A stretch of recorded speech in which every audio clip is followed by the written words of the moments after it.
بہت سے لوگ کہتے ہیں کہ مجھے کیسے پتا اللہ مجھ سے خوش ہے. اسکالرز اس کا ایک جواب دیتے ہیں کہ اگر تیرا نماز پڑھنے کا دل کر رہا ہے اور کوئی نیکی کرنے کا دل کر رہا ہے تو یہ ایک سائن ہے اللہ تم سے خوش ہے, کیونکہ توفیق اللہ کی طرف سے.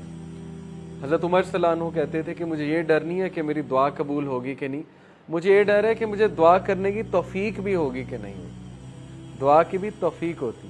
اگر ایک بندہ ہینڈ ریز کر رہا ہے ثبوت ہے کہ اللہ چاہتا ہے کہ وہ اس کے پاس آئے, ادروائز اس ہاتھ ہی نہ اٹھاتا ہو.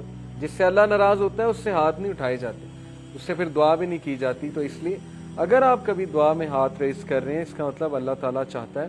سو if you want to know how you stand before the lord, before the king, اگر آپ یہ جاننا چاہتے ہیں کہ آپ کا کیا مقام ہے اللہ کے سامنے, بادشاہ کے سامنے, پھر یہ دیکھیں کہ آپ اپنا ٹائم کیسے اسپینڈ کر رہے ہیں. بڑا سمپل کرائٹیریا, آپ کا ٹائم کہاں جا رہا ہے. اگر تو اچھے کاموں میں جا رہا ہے, پروڈکٹیو کاموں میں جا رہا ہے, اچھے کاموں میں بہت سی چیزیں, ضروری نہیں اچھے کام سے مراد نماز ہی ہے, وہ تو پیک کا اچھا کام ہے. اچھے کاموں سے مراد گھر کے کام بھی ہیں, اچھے کاموں سے مراد کسی کی مدد کرنا بھی ہے, اپنی ذمہ داری کو نبھانا بھی اچھے کام میں آتا ہے.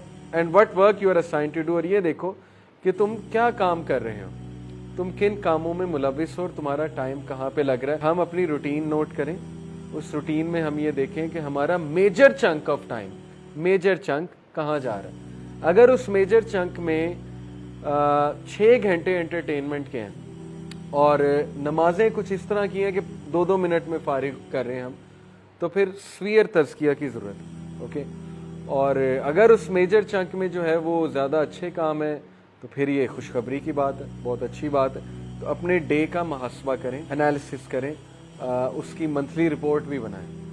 یہ کام اگر آپ کرنے بیٹھیں گے, آپ دیکھیں ہدایت کیوں نہیں آتی, تبدیلی کیوں نہیں آتی. جب میں چینج ہوا تھا میں نے پورا ایک فولڈر بنایا تھا, فولڈر آپ کو دکھاؤں گا, اور اس فولڈر کا نام سیلف اکاؤنٹیبلٹی رکھا تھا.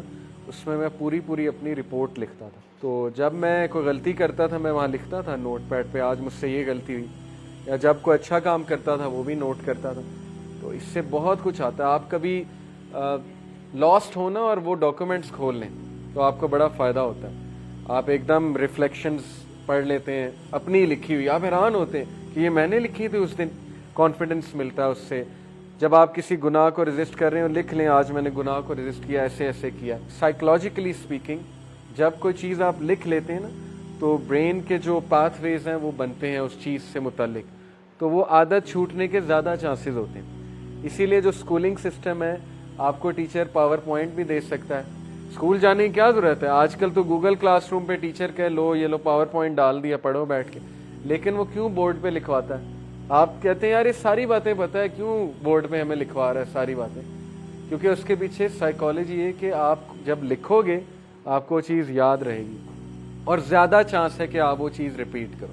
تو اپنا ایک فولڈر بنا کے نا انالیسس کریں اپنی شخصیت کا, اپنے روٹین کا, اپنے ٹائم چنکس کا انشاءاللہ تعالی, اور اس کے بعد ایکشن پلان بنائیں کہ میرے روٹین میں مجھے یہ ٹرینڈ نظر آ رہا ہے کہ میں رات کے اس ٹائم بہت ضائع کرتا ہوں اور یہ چیز میرے ایمان کو خراب کر رہی ہے. تو بس اس کو ریپلیس کرنا شروع کریں, عادت بن جائے گی انشاءاللہ. آہستہ آہستہ کریں گے. Replace this thing with book reading. رات کو یقین کریں کوئی ناول پڑھ لیں, اگر اسلامی بکس نہیں پڑھنی ناولس پڑھ لیں, قیامت کے سائنس پہ بک پڑھ لیں, کوئی سلف کے کوٹس کے اوپر بک پڑھ لیں. دارالاسلام کبھی جائیں, اتنی بہترین کتابیں آج کل آ گئیں, ان کو بک ریڈنگ سے انشاءاللہ آپ لوگ آہستہ آہستہ اپنی ہیبٹس کو ریپلیس کریں. اس طرح تبدیلی آئے گی. ادروائز صرف ایک لیکچر پہ آنے سے چینج نہیں آئے گی, کیونکہ یہ ہم سن کے چلے جاتے ہیں. تو تبدیلی لانے والے انشاءاللہ آپ ہیں, اور اللہ سبحانہ و تعالیٰ آپ کے ایکشنز دیکھ کے آپ کو ہدایت میں انکریز کریں.